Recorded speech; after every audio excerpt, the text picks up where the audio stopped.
Okay, so what is your take on this movie? What is this? I mean, there are so many things going on in this movie, some of them so wrong.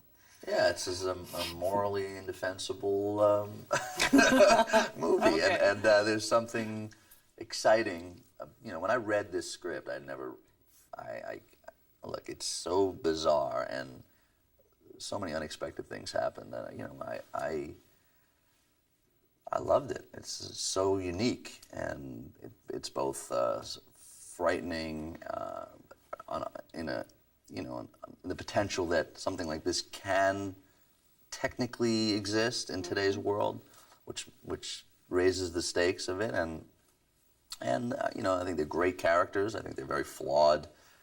It's a troubled family unit, and raising a very volatile little creature, and I think a lot of people can relate to that. And I hadn't thought of that. yes, it's and then it's a modern day Frankenstein. It's this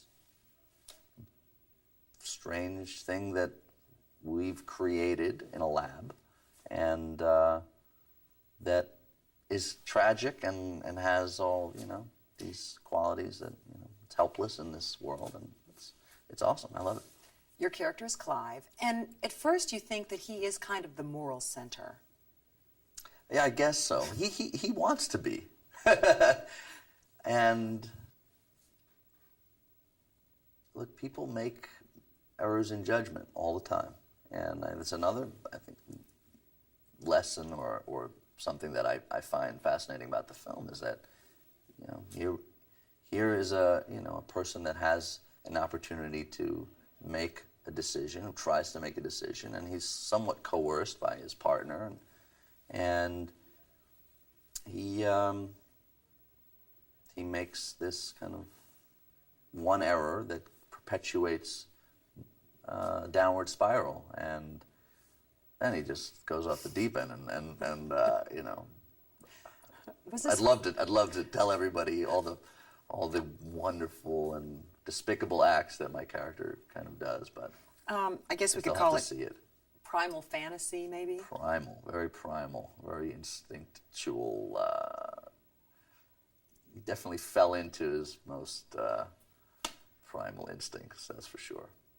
How was it playing with Sarah Polley as Elsa, your partner, and then also Dren, Delphine, but because it wasn't all just CG. I mean, she says she was there as the character doing all the wacky things she had to do. Oh, yeah. Well, first of all, Delphine Cheniac, the actress who plays Dren, is a remarkable actor, and she, all the nuances and the things that she brought to that character is what makes my reaction and my interaction with her more profound, and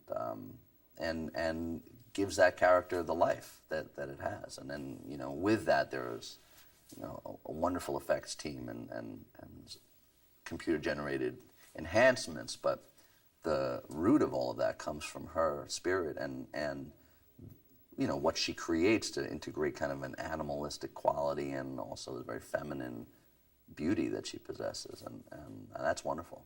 And Sarah is a wonderful collaborator. She's very intelligent. She's got a great sense of humor. We laughed a lot about the predicament that we find ourselves in, and it's funny. I mean, you need to have that kind of that banter and that freedom, and she's also very believable as a scientist. So I think it's good casting. The director too. I mean, the whole story of how this film came to be made and the success at Sundance. It's remarkable. I mean, I'm thrilled. Vincenzo Natali is a remarkable director. He's a wonderful person. This is a 10-year labor of love of his. And look, I've been in this business for a very long time. I've made many independent films, as you know. It's very rare that you get to do a film like this with the purest intentions on a kind of limited scale and then go to a film festival like Sundance and then have it